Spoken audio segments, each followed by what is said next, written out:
ఎడారిలో సెలయేర్లు. జూలై 29. నీవు హిమము యొక్క నిధులలోనికి చొచ్చితివా?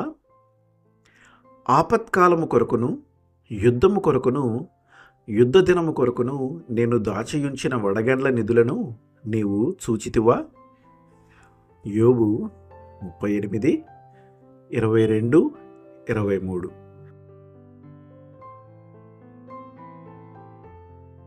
మన శ్రమలే మనకి గొప్ప అవకాశాలు. చాలాసార్లు వాటిని ఆటంకాలుగా భావిస్తాం.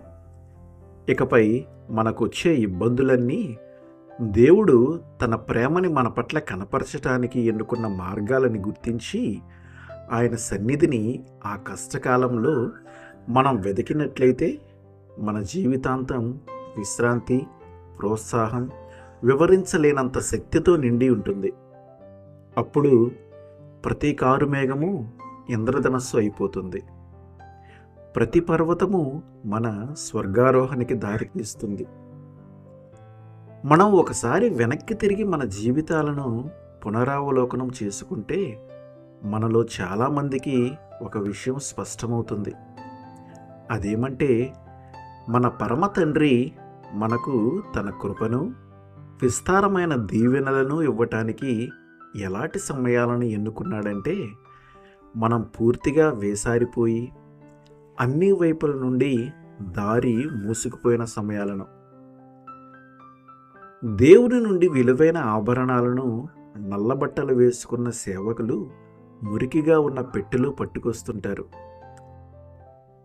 అయితే ఆ పెట్టెలో రారాజు భవంతిలో నుండి బయలుదేరబోతున్న పెండ్లి కొడుకు పంపిన సిరులన్నీ ఉంటాయి. చీకటిలో ఆయనపై నమ్మకం ఉంచండి. మనకు అర్థం కాని సంభవాల మధ్య నిశ్చలమైన విశ్వాసంతో ఆయన్ను ఘనపరచండి.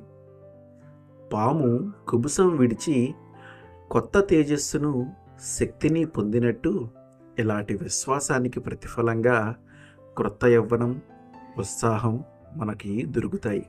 దేవుడు చూసినట్టు రేపులోనికి మనం కూడా తొంగి చూడగలిగితే ఇప్పటి ఈ దుఃఖం మనల్ని ఏం చెయ్యదు.